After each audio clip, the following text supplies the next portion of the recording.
ये मूवी 2019 में रिलीज हुई और ये एक साइंस फिक्शन मूवी है। IMDb पर इसकी रेटिंग 5.7 आउट ऑफ 10 रही। इस मूवी की तफसील हम एक्सप्लेनेशन में ही समझेंगे। इस मूवी की स्टार्टिंग एक साइंटिस्ट डॉक्टर फौजी और उसकी टीम से होती है। डॉक्टर फौजी अपनी टीम के हमरा एक जंगल में मिथिकल पोकेमॉन म्यू के आसार ढूंढते हैं। इस टीम को टीम रॉकेट के हेड मिस्टर जियोवानी ने हायर किया होता है। रिसर्च का सारा खर्चा जियोवानी ने उठाया होता है। डॉक्टर फौजी को जंगल के वीराने में म्यू के सिंबल्स मिलते हैं, मगर कोई म्यू नहीं मिलता। इनकी टीम को उसी जगह से म्यू का फॉसिल मिलता है। डॉक्टर फौजी इतने में ही खुश होते हैं कि वो इससे ही म्यू की क्लोनिंग कर सकते हैं। इसके साथ ही हम म्यू को देखते हैं जो डॉक्टर फौजी पर नजर रखे हुए होता है, लेकिन खुद को इनकी नजर से उजल ही रखता है। म्यू जो कि जबरदस्त ताकत का हामिल पोकेमॉन है, यही वजह है कि जियोवानी इसे हासिल करना चाहता है। म्यू पानी का तूफान ला सकता है और तो और वीराने में सब्जा भी उगा सकता है। डॉक्टर फौजी अपनी टीम के साथ दूर दराज एक आइलैंड पर ही लैब बनाते हैं और वहीं पर म्यू की क्लोनिंग करते हैं। इस काम के लिए इन्हें कई साल लग जाते हैं, फिर भी डॉक्टर फौजी इसमें कामयाब हो जाते हैं। डॉक्टर इसको म्यूटू का नाम देते हैं। म्यूटू को एक चैम्बर में बंद रखा जाता है।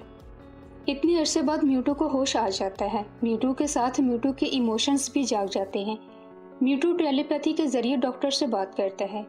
म्यूटू उनसे पूछता है कि वो कौन है, उसको किसने बनाया और वो यहाँ पर क्यों है। डॉक्टर उसे म्यू का सिंबल दिखाते हैं। म्यूटू को लगता है शायद ये उसके पेरेंट्स हैं और उन्होंने ही उसे बनाया है। डॉक्टर फौजी उसे बताते हैं कि उसे इंसानों ने बनाया, क्योंकि दुनिया का सबसे ताकतवर पोकेमॉन बनाना उनका सपना था। म्यूटू को जब पता चलता है कि उसे इंसानों ने अपने मकसद के लिए बनाया तो वो भड़क जाता है। उसी के साथ वो लैब और तमाम डॉक्टर्स को ख़त्म कर देता है। अब उस वीरान आइलैंड पर उठते धुएं में सिर्फ म्यूटू ही रह जाता है।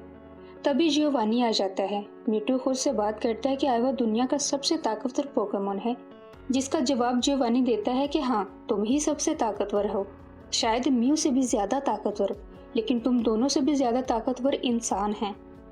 जियोवानी म्यूटू को अपने साथ मिलाने की ऑफर करता है कि इस तरह वो दोनों मिलकर दुनिया पर हुकूमत करेंगे। म्यूटू खुद को जियोवानी के अंडर दे देता है।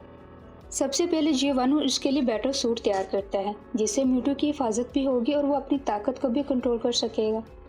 जियोवानी म्यूटू से बहुत से गलत काम लेता है, जैसे जंग, तबाही, दूसरे पोकेमॉन्स को पकड़ना और मारना वगैरह।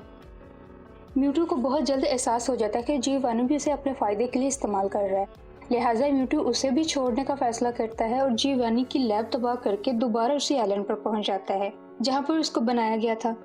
म्यूटू को इंसानों से शदीद नफरत हो जाती है, क्योंकि उसे इंसानों ने अपने मकसद और फायदे के लिए बनाया था। म्यूटू की अपनी कोई पहचान नहीं होती, बस इसी चीज का वो सबसे बदला लेने वाला था। म्यूटू इसी आइलैंड पर ही एक सल्तनत कायम कर चुका होता है। इसके बाद सीन हमारे हीरोज ऐश और उसके दोस्तों पर शिफ्ट होता है। सब एक जगह लंच करने के लिए स्टे करते हैं। तभी एक आदमी वहां आता है और ऐश को पोकेमॉन बैटल के लिए उकसाता है, जिसे ऐश खुश होते हुए कबूल करता है। ऐश और वो आदमी 3 मुकाबले करते हैं और ऐश तीनों में ही जीत जाता है। ऐश की ये बैटल म्यूटू दूर आइलैंड पर एक पोकेमॉन के जरिए देख रहा होता है। इस पोकेमॉन के गले में कैमरा होता है जो यहाँ का सारा व्यू म्यूटू को बुरा रास्त दिखा रहा होता है। म्यूटू के साथ एक लड़की होती है जो ऐश, मिस्टी और ब्रोक का तारुफ करवाती है। म्यूटू इन सबको इनवाइट करने का हुक्म देता है, लिहाजा एक पोकेमॉन होलोग्राम इनविटेशन लेकर ऐश के पास आता है। म्यूटू के साथ नजर आने वाली लड़की होलोग्राम के जरिए ऐश, मिस्टी और ब्रोक को न्यू आइलैंड पर पोकेमॉन पैलेस में इनवाइट करती है। ऐश इनविटेशन को कबूल कर लेता है। हमेशा की तरह टीम रॉकेट अब भी ऐश का पीछा कर रही होती है। सब इस पार्टी में जाने के लिए बहुत एक्साइटेड होते हैं। जब सब पोकेमॉन ट्रेनर न्यू आइलैंड पर जाने के लिए पोर्ट सिटी पहुंचते हैं, ठीक उसी वक्त म्यूटू समुद्री तूफान खड़ा कर देता है। तूफान की वजह से सब कश्तियों को समुद्र में उतरने से रोक दिया जाता है। कैप्टन सब ट्रेनर्स को बताती है कि समुद्री तूफान सबसे ज्यादा न्यू आइलैंड पर ही मंडरा रहा है, लिहाजा वो किसी को भी वहां जाने की इजाजत नहीं दे सकती। वो मजीद बताती है कि अगर किसी का पोकेमॉन जख्मी हो गया तो पोकेमॉन सेंटर इनकी मदद नहीं कर सकता, क्योंकि पोकेमॉन सेंटर की नर्स मिस जॉय एक हफ्ते से लापता है। ब्रोक उस नर्स का पोस्टर देखता है तो उसे ऐसा लगता है जैसे इसने मिस जॉय को कहीं देखा हो। समुद्री तूफान के बावजूद कुछ ट्रेनर्स फिर भी जाने की जिद करते हैं। इन सब के पास ऐसे पोकेमॉन्स थे जो तैर सकते थे या फिर उड़ना जानते थे, इसीलिए बगैर शिप या किसी बोट के काफी बचे न्यू आइलैंड के लिए पोकेमॉन्स की मदद से निकल जाते हैं। ऐश, मिस्ट्री और ब्रोक रह जाते हैं क्योंकि इन तीनों के पास ऐसा कोई पोकेमॉन नहीं था जो तूफान में समुद्र पार कर सके। ठीक उसी वक्त टीम रॉकेट अपना भेस बदलकर एक बोट लेकर इनके पास आती है और इन्हें मदद की ऑफर करती है। ऐश और बाकियों को तो न्यू आइलैंड पर पहुंचना था, जैसे भी करके वो बोट में सवार हो जाते हैं। थोड़ी दूर जाकर बोट तूफान की जद में आ जाती है और सब बुरी तरह तूफान में फंस जाते हैं। टीम रॉकेट इन सबसे अलग हो जाती है। ऐश, मिस्ट्री और ब्रोक इस तूफान का बहुत डटकर मुकाबला करते हैं और अपनी मदद आपके तहत न्यू आइलैंड पहुंच जाते हैं। वो देखते हैं कि स्याह बादल का तूफान पूरे आइलैंड को घेरे हुए है। होलोग्राम वाली लड़की ही इनका वेलकम करती है। ब्रोक उसे पहचान जाता है कि ये मिस जॉय है जो एक हफ्ते से गायब है, मगर वो लड़की इनकार कर देती है कि वो मिस जॉय नहीं बल्कि वो काफी अरसे से म्यूटू के साथ काम करती आ रही है। वो सबको लेकर अंदर आ जाती है। टीम रॉकेट भी डूबती डुबाती आइलैंड पर पहुंच जाती है। समुद्री तूफान की वजह से समुद्र की तह में सोया हुआ म्यूट जाग जाता है। म्यू भी तूफान की लोकेशन मालूम करता हुआ पोकेमॉन पैलेस तक आ जाता है।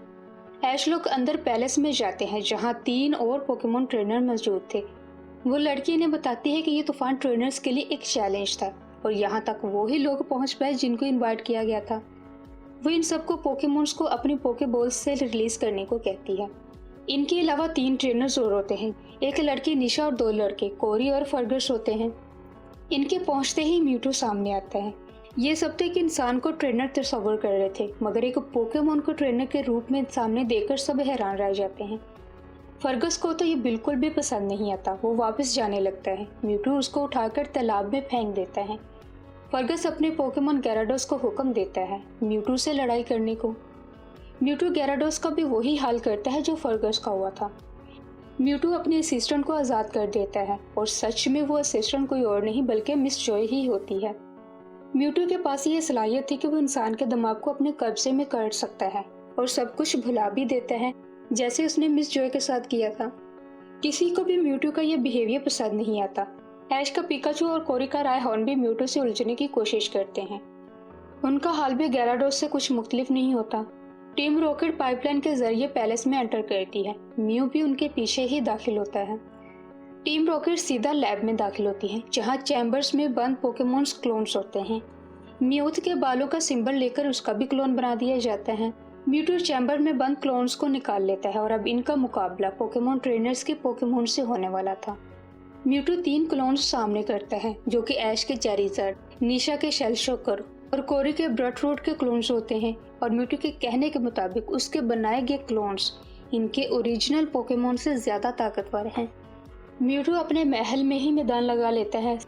सबसे पहले कोरी अपने ब्रटरूट के साथ मैदान में आता है, फिर निशा अपने शेलशोकर के साथ और लास्ट में ऐश अपने चैरिज़ार्ड के साथ आता है। मगर तीनों अपने ही क्लोन्स के हाथों बुरी तरह शिकस्त से 2-4 होते हैं। म्यूटू ने अपने बनाए गए पोकेमॉन्स क्लोन्स को बहुत अच्छे मूव सिखाए होते हैं कि वो हर हमले को नाकाम बनाते जाते हैं। इन सब के हारने के बाद म्यूटू अपनी बनाई गई पोकेबॉल्स में सबके पोकेमॉन्स को कैद कर लेता है। किसी का कोई एक भी पोकेमॉन नहीं बचता सिवाय पिकाचू के। उसके पीछे भी कई बॉल्स लग जाती हैं मगर वो किसी के हाथ नहीं आता। ऐश भी मुसलसल उसे भागते रहने को कहता है। पिकाचू भागते हुए लड़खड़ा जाता है। उससे पहले कि ऐश पकड़ पाता पोकेबॉल उससे भी कैद कर लेती है। ऐश बॉल्स का पीछा करते हुए लैब तक पहुंच जाते हैं जहां टीम रॉकेट पहले ही मौजूद थी। लाए गए तमाम पोकेमॉन्स के डीएनए सिंबल्स लेकर उनके क्लोन्स बनाए जाते हैं। ऐश पिकाचू वाली बॉल को अंदर मशीन में जाने नहीं देता और पूरी कुव्वत से बॉल को बाहर खींच लाता है, लेकिन तब तक पिकाचू का डीएनए सिंबल ले लिया जाता है। ऐश के बॉल्स खींचने से मशीन डिस्ट्रॉय हो जाती है। तमाम पोकेबॉल मशीन से निकल आती हैं।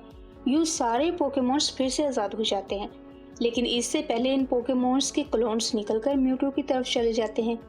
तमाम क्लोन्स म्यूटू के पीछे एक आर्मी की तरह खड़े हो जाते हैं, जबकि दूसरी तरफ ऐश तमाम ओरिजिनल पोकेमॉन के साथ आता है। ऐश म्यूटू को पंच मारता है जिसको म्यूटू रोक लेता है और ऐश को दूर उछाल देता है। इससे पहले कि ऐश ऊंचाई से नीचे गिरता, म्यू एक बबल बनाकर उसे बचा लेता है। म्यूटू सब भूलकर म्यू पर अटैक करने लगता है क्योंकि उसे सबसे ज्यादा गुस्सा म्यू पर ही तो था। म्यूटू टेलीपैथी के जरिए म्यूटू का हर वार नाकाम बनाता जाता है। म्यूटू उसे कहता है, मैंने सुना है तुम सबसे ज्यादा ताकतवर हो, लेकिन अब मैं तुमसे ज्यादा ताकतवर हूँ, भले ही मुझे तुम्हारे किसी हिस्से से बनाया गया हो। यूं ऐश और बाकी सब समझ जाते हैं कि म्यूटू भी एक क्लोन है।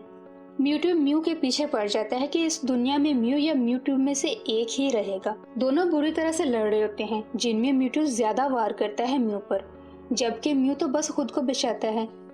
म्यूट्यू पोकेमॉन्स क्लोन्स और ओरिजिनल पोकेमॉन्स को आपस में लड़वा देता है और खुद म्यू को मारने की कोशिश करता है। सब पोकेमॉन्स को लड़ता देखकर बहुत दुखी होते हैं, क्योंकि दोनों ही जिंदा क्रिएचर्स थे, भले उनमें से एक क्लोन हो। यू क्लोन्स और ओरिजिनल्स का आपस में लड़ना दिल दहला देने वाला सीन होता है कि टीम रॉकेट से भी ये बर्दाश्त नहीं होता। म्यूट का क्लोन उससे लड़ने के बजाय उसके पास बैठकर बातें करने लगता है। ऐश से अब बर्दाश्त करना मुश्किल हो जाता है। वो गिरता फिरता नीचे मैदान में पहुंचता है।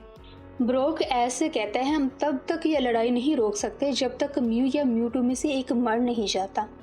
ऐश फिर भी इन सबको रोकना चाहता है, क्योंकि इसकी नज़र में ओरिजिनल हो या क्लोन, दोनों जिंदा क्रिएचर्स हैं। म्यू और म्यूटू किसी तरह भी नहीं रुक रहे होते हैं। इनकी लड़ाई से बाकी पोकेमॉन्स मुतासिर होते हैं, जो कि ऐश की बर्दाश्त से बाहर था। दोनों एक बार फिर से एक दूसरे पर अटैक करते हैं, लेकिन इस बार ऐश दोनों के अटैक के बीच में आ जाता है। इससे उनका अटैक तो रुक जाता है, मगर खुद ऐश पत्थर में बदल जाता है। म्यूटू के लिए यह नाकाबिले यकीन बात है कि एक इंसान पोकेमॉन्स की लड़ाई रोकने के लिए इस हद तक जा सकता है। पिकाचू ऐश को जगाने की कोशिश करता है, बट एक पत्थर कैसे जाग सकता है। पिकाचू ऐश को इलेक्ट्रिक शॉक देता है, मगर ऐश को फिर भी फर्क नहीं पड़ता। फिर भी पिकाचू एक नहीं, दो नहीं, तीन नहीं, बल्कि कई शॉक देता है, मगर ऐश अपनी जगह से हिलता तक नहीं। पिकाचू रोने लग जाता है और अपनी कोशिश जारी रखता है। पिकाचू को रोते देखकर तमाम पोकेमॉन्स रोने लग जाते हैं। सबके आंसू उठते उठते ऐश पर गिरने लगते हैं और एक रोशनी सी पैदा होने लगती है, और देखते ही देखते ऐश पहले की तरह नॉर्मल हो जाता है। आइलैंड पर मंडलाने वाला तूफान भी छट जाता है, हर तरफ रोशनी फैल जाती है। तमाम पोकेमॉन्स भी आपस में दोस्ती कर लेते हैं। म्यूटू इस सब से बहुत कुछ सीख चुका होता है। अब वो खुद को पहचान भी लेता है कि दुनिया में आने का तरीका चाहे कोई भी हो, मगर ये बात अहम है कि दुनिया में आकर तुम करते क्या हो। म्यूटू म्यू और अपने बनाए गए क्लोन्स को लेकर वहाँ से निकल जाता है। जाते जाते ऐश से कहता है, मैं तुम्हें कभी नहीं भूलूंगा, लेकिन तुम्हारे लिए ये बेहतर होगा कि तुम ये सब कुछ भूल जाओ। इसके साथ ही टाइम रिवर्स होता है और तमाम ट्रेनर्स पोर्ट सिटी के हार्बर में होते हैं, जहाँ से सफर शुरू किया था। ऐश मिस्टी और ब्रोक से पूछता है कि वो सब इधर कर क्या रहे हैं। समुद्री तूफान भी खत्म हो चुका होता है। समुद्र एकदम शांत होता है, जैसे कुछ हुआ ही ना हो। ऐश को बादलों में तैरता म्यू दिखता है और लम्हे में गायब हो जाता है। ऐश मिस्टी और ब्रोक को कहता है उसे यकीन है कि वो बादलों में तैरता हुआ पोकेमॉन एक दिन उसे जरूर मिलेगा, और इसके साथ ही ऐश अपने फ्रेंड्स के साथ एक नए सफर पर निकल पड़ता है। In the end of the movie team rocket को आइलैंड पर तन्हा दिखाया जाता है। आइलैंड पहले से बिल्कुल मुख्तलिफ और हरा भरा होता है। टीम रॉकेट वहाँ बहुत सुकून महसूस करती है, और इसी के साथ हमारी ये इंटरेस्टिंग सी मूवी अपने अख्ताम को पहुँचती है। Thanks for watching.